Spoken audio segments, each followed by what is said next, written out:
Salut tout le monde, bienvenue à notre nouveau débat. On plonge aujourd'hui dans l'univers d'Avatar. Avatar. Oui, mais on ne va pas juste parler des effets spéciaux. Ah non, bien sûr. On va creuser plus profond. Exactement. On va s'interroger sur nous-mêmes, notre rapport à la nature, l'impérialisme. Tout à fait. Avatar, c'est une métaphore. Ah oui, Une métaphore puissante, vraiment, de notre histoire, de nos choix, de l'impact qu'on a sur le monde. c'est intéressant ça. On a plusieurs thèmes à décortiquer alors. Oui. La double nature de l'humanité, Ah oui, bien sûr. incarnée par Jake Sully. Jake Sully, personnage fascinant. La destruction de l'environnement, les dangers de l'impérialisme. Oui, Et bien sûr, le combat pour la liberté, physique et spirituelle. absolument. Prêt à plonger. Allons-y. Parfait. Commençons par Jake Sully, ancien marine, conditionné par l'armée, habitué à obéir aux ordres. Oui. Et il se retrouve plongé dans le monde des navires. Complètement différent. Totalement. Une autre façon de vivre, de penser. Une autre relation à la nature. Et là, sa transformation commence. Oui, C'est plus qu'un changement de camp. bien plus. C'est une évolution intérieure. Exactement. Il voit le monde à travers les yeux des navires. Il ressent leur lien avec la nature. Il comprend la valeur de leur culture. C'est fascinant ça. Cette transformation de Jake, elle nous renvoie à notre propre dualité. Oui, tout à fait. En tant qu'humain, on est capable du meilleur comme du pire. C'est vrai. On peut être destructeur, vide de pouvoir, mais on a aussi cette capacité d'empathie. D'empathie, de connexion, de respect pour la nature. Jake incarne ce combat intérieur, entre ces deux forces opposées. Qu'en pensez-vous? Est-ce que Jake représente un espoir pour l'humanité? Ou est-ce juste une exception?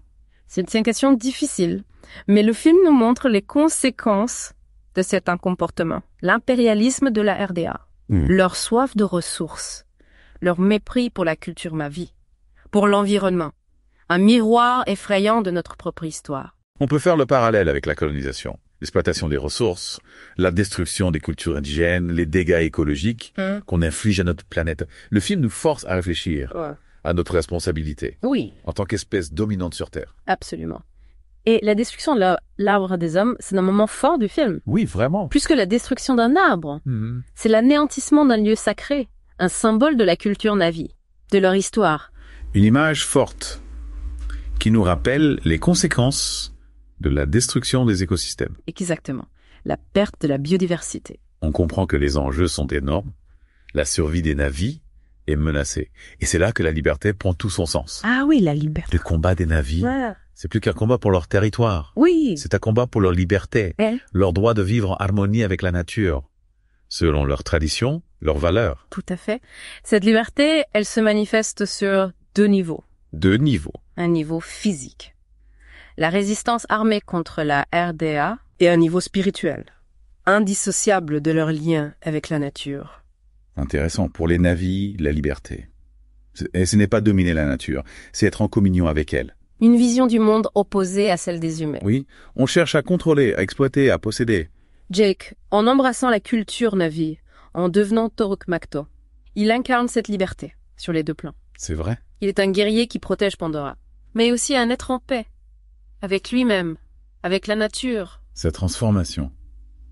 Une vraie leçon de vie. Oui, une invitation à s'interroger sur notre rapport au monde, sur ce qui nous rend libres. Et cette liberté, les navires ne la gagnent pas seuls. Ah non, C'est la solidarité qui les sauve.